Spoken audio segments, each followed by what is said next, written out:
Assalamualaikum warahmatullahi wabarakatuh. Hey guys, gue lagi ada di kosan gue ngikutin instruksi pemerintah yang diumumkan pada bulan April lalu, yaitu stay at home, yaitu tetap di rumah aja. Gue sudah melakukan ini dari bulan Maret 2020 sampai akhir Mei, sekarang tanggal 30 Mei 2020. Coba bayangin sama lo pada ya. Aduh, pusing banget. Gue mau kemana-mana gak bisa. Jujur gue keluar aja cuman beli makan doang. Tahu gak sih lo, kebayang gak sih lo? Tapi gue juga gak ngerasa sendirian sih. Banyak orang yang melakukan hal-hal yang seperti gue lakukan gitu loh. Nah, sekarang kerjaan gue juga dijadwal, tahu gak sih lo gitu. Jadi gue itu masuknya kadang seminggu 2 kali atau seminggu 3 kali. Karena di bulan Mei sama Juni ini banyak tanggal merahnya, otomatis kadang gue masuk seminggu itu 2 kali gitu loh. Kadang sekali gitu loh, karena memang di bulan Mei sama Juni itu memang ada tanggal merah. Kalau di bulan Mei itu adalah kayak Idul Fitri. Nah kalau di bulan Juni itu yang gue tahu nih tanggal satunya itu Hari Pancasila, di mana Pancasila itu terbentuk pada 1 Juni mungkin 1945 gitu. Bukan ya? Eh Entahlah, gue nggak tahu pelajaran sejarah. Kan gue dong-dong banget ya. Jadi gue pusing banget gitu loh, setiap setiap gue mending ya kalau seandainya gue kerja gitu loh, kerja ke kantor gitu loh, itu ada sedikit refreshing gitu loh. Dan ini kalau seandainya gue libur kadang 4 hari nih, gue kayak contohnya di minggu ini gitu loh. Gue libur dari hari ini, hari Sabtu, sampai nanti masuk-masuk gue hari Rabu gitu. Karena kan tanggal tanggal 1 Juni itu pas di hari Senin, libur gitu loh.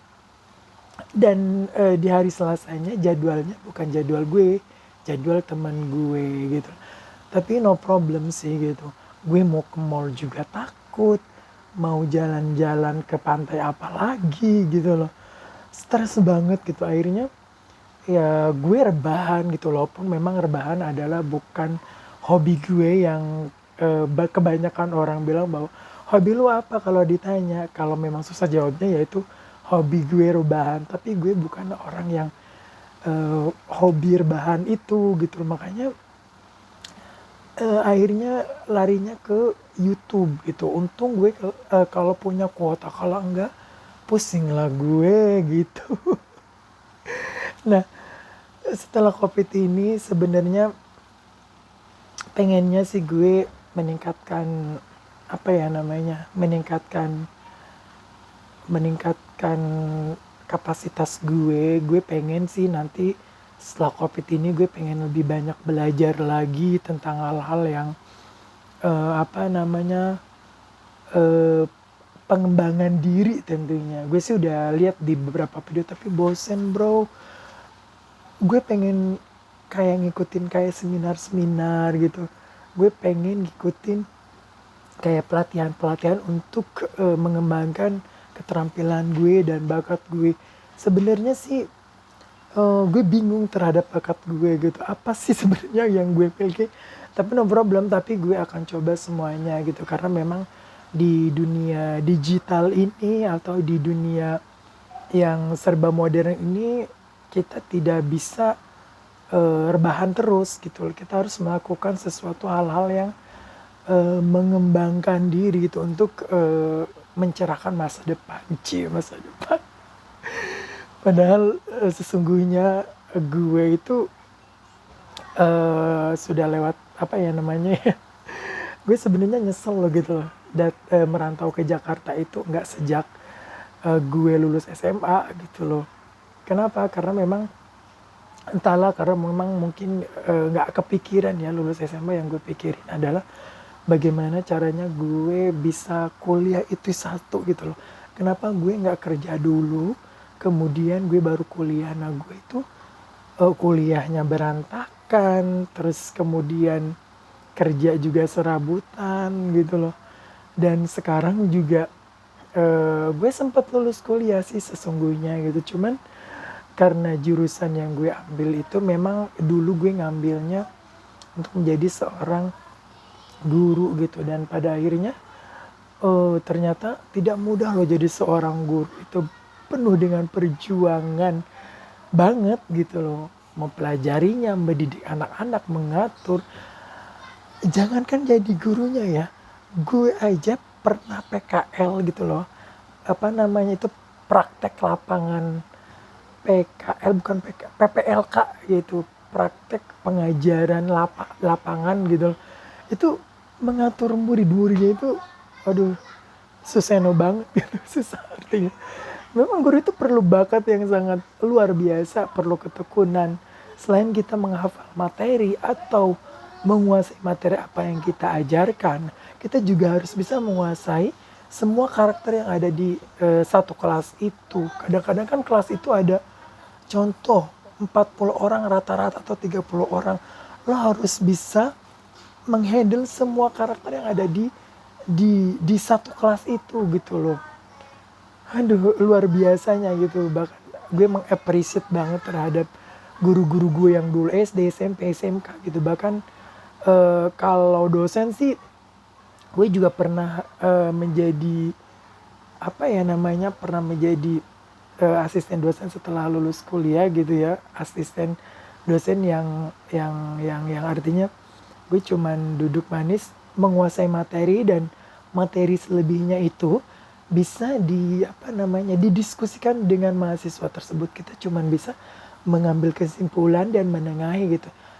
Yang apa namanya tuh, namun kita juga harus punya landasan awalnya gitu. Artinya kita sudah belajar materi itu sendiri gitu. Dan semua itu memang perlu perjuangan. Kok jadi cerita tentang diri kita sendiri ya? Kan awalnya COVID-19 ya Bu ya. Kalau kita mikirin COVID-19 ini, kalau kita dipikirkan secara mendalam itu sangat pusing sekali. Makanya di bawah have fun aja tentunya gitu. Pada akhirnya ya kita pasrahkan terhadap sang pencipta gitu. Karena memang semua terjadi di dunia itu tidak akan terjadi itu selain atas kehendaknya gitu loh. Kita nggak boleh menyalahkan hal-hal yang kayak Cina inilah, Cina itulah. Boleh memang kalau seandainya memang data dan fakta membenarkan bahwa memang negara Cina itu yang membuat virus, atau memang apa namanya, ada konspirasi antara beberapa negara untuk menyebarkan virus ini, memang kita akuin. Cuman kembali lagi kepada diri kita sendiri bahwa semua ini tidak terjadi atas kehendak izinnya gitu loh. Nah, hikmahnya